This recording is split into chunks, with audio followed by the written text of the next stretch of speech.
The question is Supergirl as bad as everyone says? The answer to that question is no. Even before this movie came out, I had heard through the grapevine that this movie was sneaking into people's houses and flipping their pillows over to the hot side, unpreheating their ovens, and giving them jury duty. I mean, this movie was going around causing all kinds of mischief. The word through the grapevine was that this movie was not good in any capacity. This movie was a train wreck.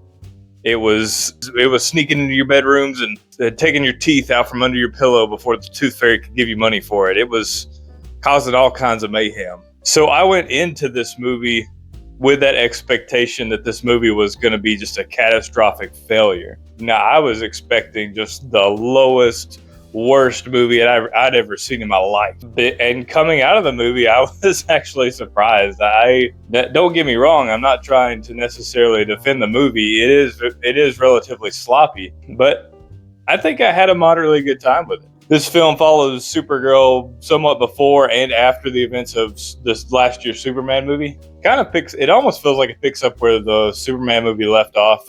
We follow Supergirl. She's celebrating her birthday. And it winds up ultimately being sort of like a road trip type adventure film where we're on a quest to get something done is essentially the plot here. Like I said, I went into it with the expectation that this movie was going to be just flat out awful, just a sin to everybody who watched it. And I walked out of the film surprised. So I just want to get into what I did like about the film. I liked Lobo. I think he was underutilized here. He's only in the film for about 5 to 10 minutes of screen time, if that.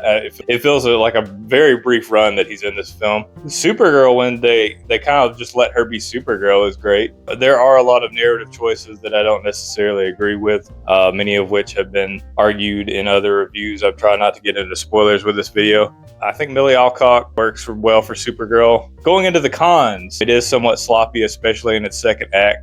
There were moments during the middle portion of the film where I felt the film lost its focus. I was questioning what was the message of the film, what was the ultimate goal that we were trying to reach here. And thankfully, the film sort of refocuses back by the third act. I think it mostly lands on its feet. One of my questions I like to do is ask myself, was the film fun? And to that, I would say yes, but I would also temper my expectations. Like I said, I went into the film with the lowest of low expectations and walked out somewhat satisfied with it. But if you go into it with high expectations, I think you're going to be disappointed with this one. Walked away feeling all right from it. One of my last questions is, do I recommend the film? And to that, I would have to say it depends. It depends on how lax that you want to be about the film. If you want to be critiquing it and the lore and how well this holds up to other superhero films, I think you're going to be disappointed. I don't think you're going to like this film. But if you go into it just kind of like happy-go-lucky, you want to have a good time, not really that critical of these types of films, I think you're going to have an all right time with it. It really just depends on personal preference with this one. I don't want to necessarily defend the film because, like I said, it is somewhat sloppy, but I also don't believe that it deserves to be getting all the hate that I've seen. This film is apparently just the worst thing to ever exist. Some may have you think. And after having seen the film, I don't think it's that dramatic. Like, I don't think it deserves that magnitude of hate. I do think it could have been done better. Yes, I believe there is definitely room for improvement here. That's what I'll leave it as. If you disagreed, let me know down below, and I look forward to seeing you in our next video.